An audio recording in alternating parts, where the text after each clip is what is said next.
Hey guys, Ulrich at ASM. We are live with Jessica. She played collegiate golf at Denver, Division 1 program with Coach Kuehl. Very successful program over the last 9 or 10 years. Phenomenal facilities, great city, obviously in Denver. I think what we should do is we should have Jessica just introduce herself to all of you guys, tell us a little bit about her background, and then I'll get into some conversation with her regarding recruiting and how she picked Denver, and what her experience was like in college and why she would, encourage you guys to, pursue a collegiate career and how to turn professional after that, just like she did. And Jessica, with that being said, why don't you fire away and let us know, kind of who you are and, Sure. Really glad to have you today. Thank you very much. Hi everyone. My name is Jessica Dreesbeimkieke. I'm from Namibia in Southern Africa. I was born there, raised there. I moved to the U.S. when I was 17. I played 1 year of high school golf. Got recruited to play at the University of Denver. Played 4 years, got my degree. Graduated in 2018. And then turned professional. So after that, I went to Q School, got some Mentor Tour membership, play on the Women's All Pro Tour, Sunshine Ladies Tour in South Africa. Just recently was over there, played in some European Tour events, and now we're back here. Awesome. So, Jessica, I guess the best question to start this out with is, you're from Namibia, Mm-hmm. and did you know for a while that you wanted to play college golf? Or did you only realize that was something that you wanted to do after you moved here? I would say it was right away. So I pretty much, when I started playing golf, I started, getting good, started realizing I could do this as a more serious thing. I knew that the U.S. is where it was at. I was wanting to come here. This is where all the opportunities are to better your game, to get to the next level. So, I think I was like 14 when I told my mom that I want to play in the U.S. She was like, do you even know where that is? I was like, I'm going. That's 100% what I'm doing. I didn't know how I was going to get here. I didn't know how it was going to work, but I knew I wanted to come here. And once I set my mind to it, it was really just waiting for it to happen, because I've always been kind of like a go-getter like that. So, once I got that all kind of set in my mind, it kind of just happened for me. Obviously a little more complicated than that, but yeah, I knew that this was kind of where I wanted to go. I would at some point in time during our conversation like to chat about the more complicated than, because you're making it sound really easy, right? Absolutely. You're like, I was 14, I was really good at golf, I knew I wanted to play college golf, and I'm a go-getter, and I was just, I was going to go get it. Yeah. And, for some players it does happen like that. Yeah. For other players it is more of a journey, it takes a little bit more time. Absolutely. So from Namibia, I'm from South Africa. Mm-hmm. For you guys who don't know, that it's literally right next to each other in South Neighbors. Africa. Neighbors. Okay, so you came over here to play high school golf. Yep. And then you got recruited to the University of Denver. Mm-hmm. Did you ever get recruited at all when you were in Namibia, or did you only get recruited once you came over? So, because of how, the complexity of how my situation was, I didn't know before I moved here that you could reach out to coaches. I didn't know what D1 was, I didn't know what the NCAA was, I didn't know how recruiting works, I didn't know any of that stuff. So it was, I didn't know that I have that luxury. So for me, it kind of all happened only once I moved here. Okay, so look, you're very fortunate. You obviously found a phenomenal university. And you found a great coach to play for. And even if you did start the process earlier, even if you ended up at the University of Denver, it would have still been a phenomenal spot. Mm-hmm. But then again, you were obviously really good. Mm-hmm. And so I think a lot of our clients from overseas, like you just mentioned, they don't know that you can start the process early, or they don't know that they should start the process early. Mm-hmm. They don't understand how to reach out to coaches. They don't understand how to reach out to the right schools. Because at the end of the day, it's all about the right fit. Yeah. Right? If you end up reaching out to coaches, you could spend a year to 18 months reaching out and never hear anything back because you're just not reaching out to the right places. Correct. And if those coaches aren't interested in what you have to offer, be it academics or physical ability, then they just aren't going to get back to you. Yes. Tell me a little bit about, real quick, how busy on a day-to-day basis you think that your coaches were, outside of just physically coaching and being at practice? Like, how busy do you think your coaches were on a daily basis? I mean, I think they do a lot more than you think in person, you know, because there's a lot, when you're at a school, a 4-year program, you know, my coaches did a great job of making me feel like we were the number one focus, you know, but you got to remember they're still doing all this recruiting in the background because, you know, to further the program in the years to come, which we didn't even see that, but I mean, now being out of it, I can see how much work they did, you know, and I mean, Lindsay and, you know, I had Colton my senior year, they were recruiting actively the entire time. So I think they did a lot more than what we saw, you know, because they're actively making sure that they know who are the up-and-coming players, who are the players that want to look at our program, who can, you know, who's the best fit for us. You know, there's people coming on visits and things like that. So all of that is happening outside of the, you know, plenty of hours that they're spending with us on the golf course, on the tournament fields, you know. I think there's a lot more that goes on than people realize. So how important do you think it would be for coaches to be able to go to, say, a recruiting service like ASM and have their recruiting search narrowed down right from day one and say, look, we're only recruiting 2 players for, say, the year of 2023. Mm-hmm. Elric, who do you guys have? Coach, we've got these couple of players. I think these guys make sense, or these girls make sense. And then just to cut some time out of their day and be able to, like, have people that they know and trust that came out of coaching like I did. You know, do you think that would be good for them? Absolutely. I think that, you know, that makes it so much easier. It streamlines the whole process. I think quality of player, you know, if you already know what you're setting out for, it's easier to find it, you know, in a database that's already got that, you know, that's done the legwork for you. So I definitely think that could only be a benefit. Okay. So do you think if you didn't come to the US for your senior year of high school and you were just in Namibia, do you think that you would have been recognized? Do you think that people would have seen you, would have known about you? Do you think you would have ended up at the University of Denver if you were still in Namibia graduating high school? No, I do not. I'm going to be really honest. I don't think that I would have, just because I didn't know who to reach out to. I didn't even know you could. I didn't know the schools. I didn't know the programs. I didn't know D1, D2, D3. You know, I had no idea about any of that stuff. And I think that I got pretty lucky in how my situation played out, in that I got recruited to Denver. But I think that, you know, I would have not had that same opportunity because I just wouldn't have reached out. You know, I would have probably finished high school in Namibia, and I would have then only realized, like, oh, I need to do some work to reach out to schools. And then you kind of got to start settling for whatever you can find. Kind of what's left over. Right. Versus, whether it be a specific division or school or scholarship money or whatever. Yeah. I mean, being international, we don't know, but I mean, these American schools they've got recruits lined up for 2025, you know? So you need to be ahead of the game. And at 17 years old, you just don't know that, you know? Okay, so let's put this in a vacuum real quick. So one, you're a very good player, obviously. Secondly, you had to come over here before somebody even noticed you because you didn't necessarily know that you could reach out, or if you did, you didn't necessarily reach out to the right schools. So how did you get recruited to Denver? So when we moved here, we moved to Missouri. So I played 1 year of high school golf for Westminster Christian Academy in Missouri, who I was fortunate enough were a very, very good team. They were the women's state championship team. They had, you know, previously had very good players. And again, like I said, I got so lucky, which now looking back on it is the worst way to do it. Don't do it like I do it. Use someone who knows what they're doing. But I basically, you know, I had a standout high school senior season. You know, I played 15 matches. I think I won 14 out of 15. I won sectional, I won state, and I won the state championship. And I mean, that's a lot of pressure to put on yourself, to have to win all these events. I mean, at the time I didn't realize that was what I needed to be recruited. What these coaches are looking for, especially that late in the process. Right. I mean, most schools, you know, my dad kept telling me, he was like, you know, maybe you want to do another year of high school just to get more exposure. But, you know, it was just, the time constraint was ridiculous. And it was a fluke. You know, Ellen Port, who's a phenomenal amateur golfer, she's won plenty of USGA titles. She was actually our rival high school's coach, and she knew Lindsay. And Eric Villinger at the time was the assistant at Denver.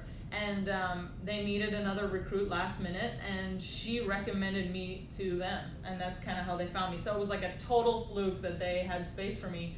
But it worked out in everyone's favor. So, how often do you think it happens that really good players that either don't understand the process or starts too late get left by the wayside that are international? Oh, I'm sure plenty. I'm sure it happens more than you would think. Now I see schools starting to recruit more internationally. I know my school, Denver, we recruited quite a bit internationally because, it's kind of like a dark horse. These international players have so much experience playing different courses, like, tournaments all over different countries. They travel a lot more. They've got a ton of experience, and they kind of get overlooked a lot of the time, So I think that if they had a platform to be in contention the same way a lot of the American kids do, they've got, it's right there. I think they have so much potential, and I think that, they sometimes do get missed.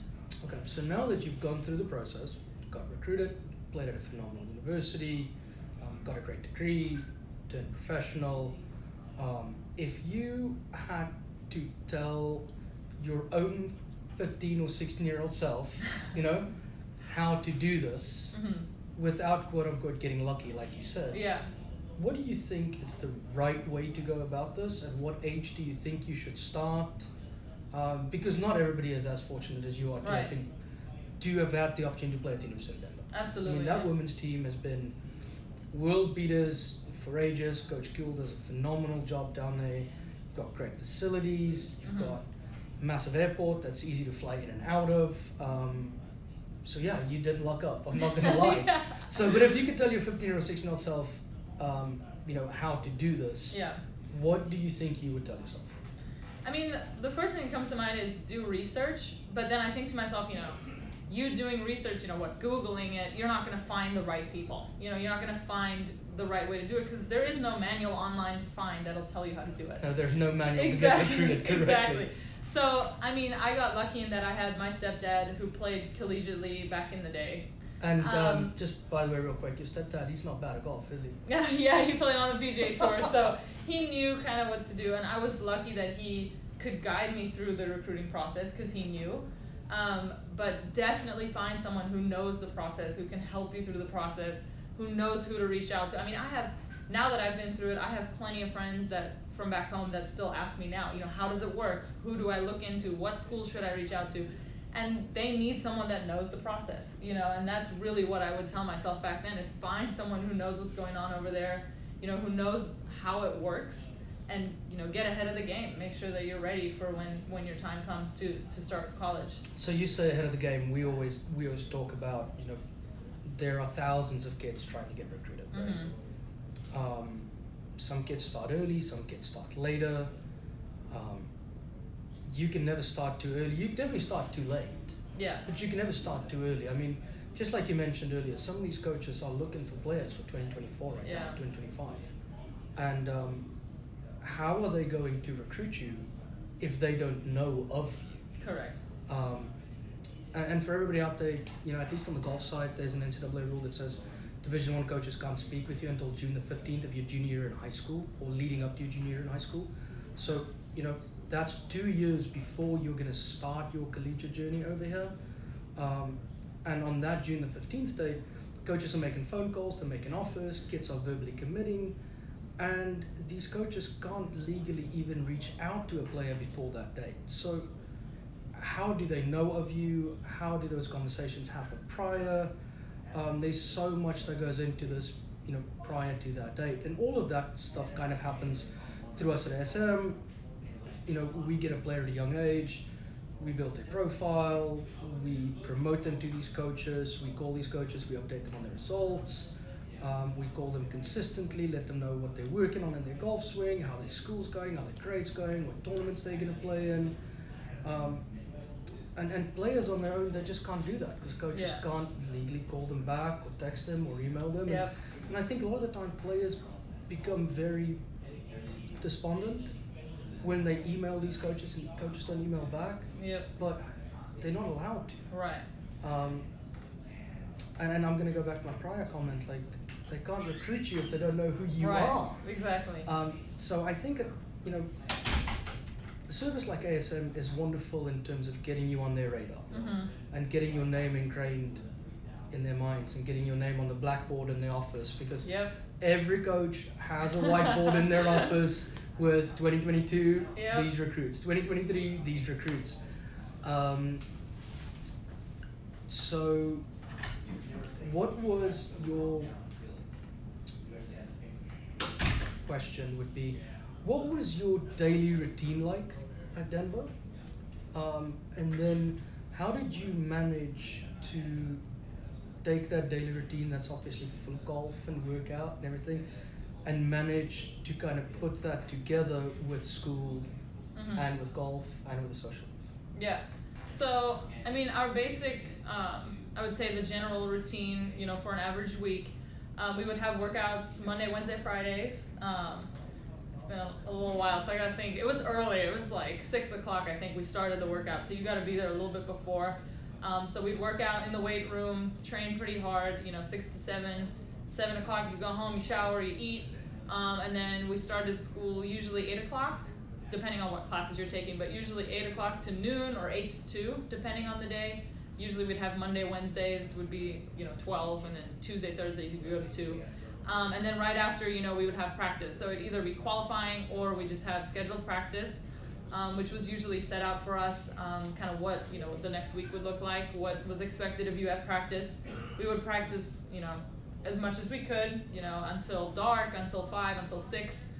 You know, get home, eat, do your schoolwork, do your work, and then, you know, do whatever you want in the evening. You know, over the weekend, obviously, you got a little bit more time. And then, of course, you know, when it was tournament time, we just would travel. You know, so that was obviously like the reward at the end. You know, you work hard through the week, you work hard in the months leading up, and then, you know, you qualify for the team and you get to travel, and then it's fun. You know, you get to travel with your friends. You go and you just play a tournament. You have tournament golf, and it was really like, you know, the motivation to do all this hard work leading up to qualify, get on the traveling team, and then play, you know, so. So you said reward Mm-hmm. for all the hard work is getting to travel. Right? Yeah. Mm-hmm. Because at the end of the day, you know, there's 9 or 10 players on a team on average. Mm-hmm. Everybody does the same amount of work. Everybody goes to workouts, everybody goes Mm-hmm. to class. But only 5 players get to travel. Mm-hmm. So how important do you think it is being on a team where you know if you play to your ability that you're going to get to travel? Yeah, I mean, I think that is the most important thing. I was lucky again, like my stepdad kind of told me this before I got into recruiting, but it's the most important thing is to find a program where you're gonna have the opportunity to travel. Because I think everyone wants to play for Stanford or UCLA or USC or, you know, the big name schools and be on the #1 school in the country. But if you're not going to be playing a lot, it's really not going to be as much fun for you as a program that's going to push you as a player. And I think that is really the important thing. This is what you were kind of speaking about, is the fit. You know, you need to find a good fit for you that's going to develop you as a player, because you're going to go on after college and you might use your golf or you might not, but you want to make sure that you're getting the most out of your experience at whatever school you do end up going to, you know. So definitely finding the right fit for you in terms of your playing potential and what you can see is going to push you further to elevate your level of play, you know. So playing a lot is definitely how you're going to do that, you know. You don't want to go to a program and then never play on the traveling team, you know.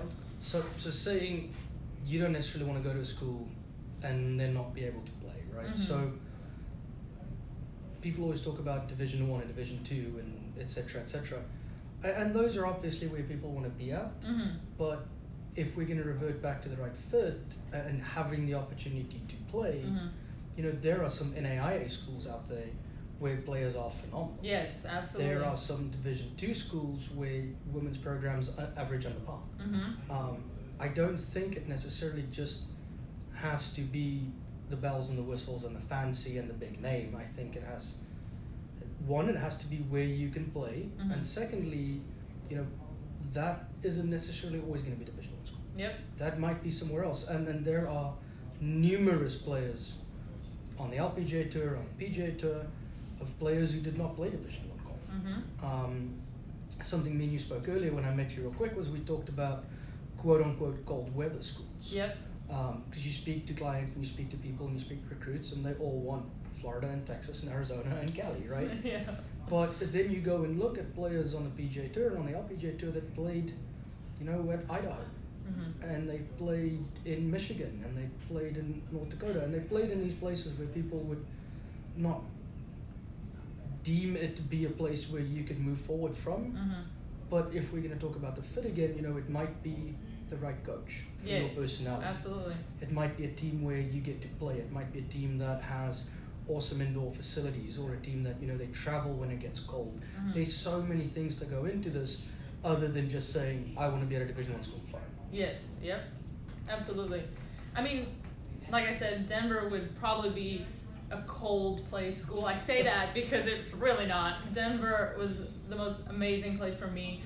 65 degrees day in January. Yeah, exactly. Yeah. I mean, Denver is probably the sunniest cold weather place you'll ever find. I mean, in the middle of December, you could have a day where it's, you know, 70 degrees or, you know, 25 Celsius for everyone who's not an American. I mean, it really do your research as far as that, you know, just because it has a winter season doesn't mean it's going to be a freezing cold place. And then again, some places have phenomenal indoor facilities too that could really better your game. I mean, Denver had state-of-the-art indoor facility with trackmans and putting greens and all that stuff. So just because it might not be Florida does not mean you're still going to, you know, be set back by the weather. Correct. The other thing I think people also need to understand is that, you know, the NCAA always says student athlete, and student kind of comes first in that sentence. The average college season, and I'm betting you guys probably played from roughly about the first week in September. Not practice, I'm talking tournament golf. Yeah. You guys probably played from about the first weekend in September until probably the end of October, maybe the first weekend in November. And then you'd get back to campus, and then, you know, you'd kind of go into a bit of a more quiet period where there's still practice, but it's more schoolwork and catching up, because you've been on the road now for 7 or 8 weeks straight. It's time to catch up on studies. You know, you got lots of class between November, and then finals roll around in December. And then, you know, by the second week in December, you guys go home. Yeah. And now it's Christmas, and you get to spend some time with your family, much needed time with your family, obviously. And then you get back, you know, the middle of January-ish, and then your first tournament might not be until the end of February. Yeah. And that's not because of where you're located. That's just what the collegiate schedule looks like. So I don't think it's a bad thing to take a break between, say, the middle of November and the beginning of January, or the middle of January. Those 2 months are so important in terms of keeping your GPA up and getting your studies back together and back in order, and then spending some time with your family. And I mean, like you said, you've got some in your family that played professional golf on the PGA Tour for ages, and even those guys do get burned out at some point in time. And so taking those 6 or 7 weeks to spend time with family and recharge the batteries and all that stuff, I think that's exceptionally important. And if those 7 or 8 weeks happen to be, you know, the colder part of the year where you're at, it's not the end of the world, because you're really not playing a bunch of golf. Yes, absolutely. I mean, I totally agree with you. I mean, everyone wants to travel forever, but it does get to be a lot. You know, at some point you do just want to be home. You just want to regroup. You want a little bit of time to maybe not play golf for a week or two and, you know, kind of reset. Maybe you have swing changes you want to work on. You know, you've played 3 or 4 tournaments in a row and you're like, okay, I played fine, I played well, but I know I can play better. These are the things I need to work on, and that's really what Lindsay did for me at Denver. You know, we would sit down and we would evaluate what we want to work on for the off period, and then get ready for the spring season. And so I think that that's really important, you know, because it's hard to play a whole year and play good the entire year. It's impossible. I don't know anyone who's done that except maybe Dustin Johnson. Tiger in 2000 and 2001. Yeah, exactly. About. But it's definitely a good thing to have some time in between to just regroup, refocus, work on some stuff, you know, do the school part, and then be ready again for when the new season starts. So Europe is very competitive, right? And I think what a lot of people forget is, let's just start with the middle of, just because the school year ends in the middle of May doesn't mean for the good player golf ends. Because now you run into the summer, right? Yeah. And now it's 3 months of severe competitive golf. Then you roll right back into school in the middle of August. First week in September is another tournament. Yeah. And you go non-stop until the end of October. So that November, December, January period, if you're not going to use that as some off time, you're never going to have off Right. time if you're a good player. So I think that's important for people to know that, it's important to do mix and match studies and golf. I think that little off period there is really important, like you said, to recharge batteries and see some family and get your studies back in order. So I don't think it's the end of the world if it's cold, or if you take a little break during that period. Tell us a little bit about how you think college golf prepared you to turn pro and be competitive and be successful. I mean, I really don't think there's a much better way to prepare for turning pro than college golf.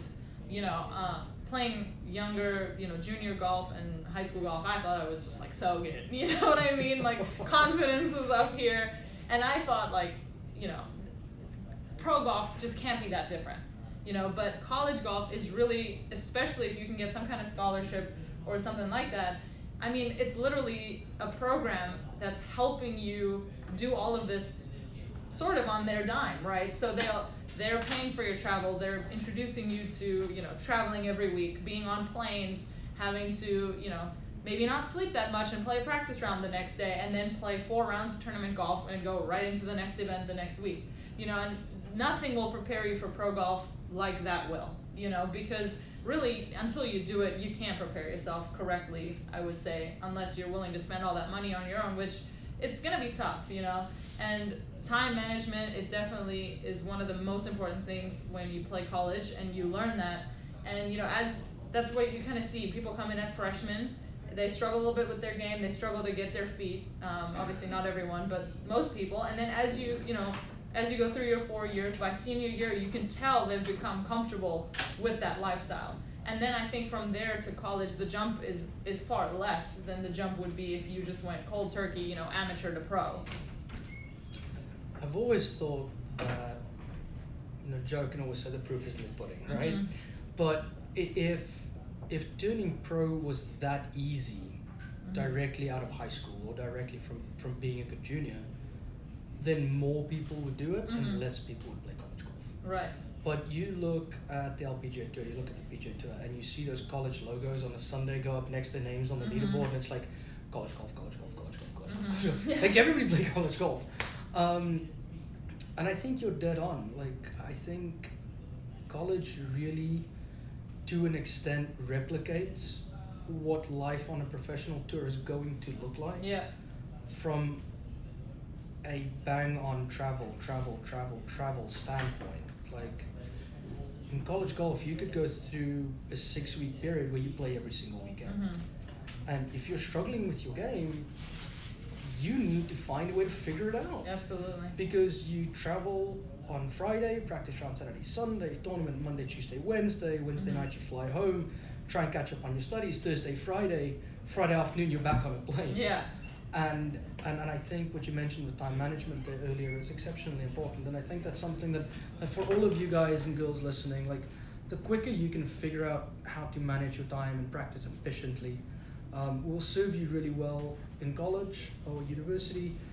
Coaches really do look for self-sufficient players. They look for efficient players because you've only got so much time in the day, and you've got to practice, you've got to play, you've got to go to school, you've got to have friends, and there's so much that goes into it other than just playing golf or playing tennis or track and field or whatever. Jessica, I greatly appreciate you being here. Thank you very much. Yeah. Thank you so much. It's always cool to have, we do a lot of these things with coaches and ex-coaches, and we don't do this often enough with ex-athletes, and I think that you guys resonate with the people that we resonate with a lot better, I would say, than some of, like, even I would. Yeah. Because you've been there, you've lived it, you can tell these people and these kids exactly what to look out for, how to go through the recruiting process, what kind of pitfalls to avoid, what kind of loopholes to use to your advantage. If you could leave us with 1 or 2 little nuggets of information, either in the recruiting process or how important you think it is to start early or to get some help from somebody, that would be awesome. Yeah. First of all, thank you for having me. Thank you for inviting me here today. Definitely, the number one thing is learn as much as you can about the recruiting process, because you can never be too informed. You know, like I said, find someone who really knows the process, whether that's someone you know or like you guys providing the service. ASM obviously does a great job with that. I mean, it cannot help you enough to have someone in your corner helping you do this whole process, because it is exhausting, it is tiring. You know, you want to make sure you're making a big decision. It's 4 years of your life that you're committing to somewhere and someone. So you want to make sure you're making the right decision. So having someone in your corner to help you do that is really the way to go. So I'm just going to chip in here real quick. A really good buddy of mine used to be a baseball coach at Florida Tech, Matt Mercurio. Matt, if you ever see this, hey buddy, I hope you're well. Completely coined and stole this line from you. You just said, 4 years. I overheard Matt tell a family one day, and he said in the recruiting process, it looks like 4 years, right? Mm-hmm. But at the end of the day, it's not a 4-year decision, it's a decision for the rest of your life. Yeah. The people you meet, potentially your spouse, your best friends, what kind of a job you're going to get afterwards, where you're going to live, that's all dictated by, that decision you make at 16 or 17 of where you're going to go to college, or a lot of it is at least. I don't think it's a decision that people need to take up lightly. I do think you, like you said, do all your homework, do all your research. You really have to feel comfortable, before you get on that plane. And for a lot of our guys, fly halfway across the world to come over here. We've got numerous ex-coaches in the office. Everybody that works here played collegiate sports. Everybody that played here got a scholarship. Everybody that works here kind of went through this whole process either on their own, or they went through another service and they weren't particularly, happy where they ended up. A lot of our guys transferred, and a lot of conversations that we have in the office on a daily basis is how much happier would we have been if we ended up at the right spot from day one. Mm-hmm. But we just didn't know any better. And so, everybody over here at ASM, we do this because we care for you guys, and we want you guys to have that wonderful 4-year experience that turns into the best decision you made ever, basically.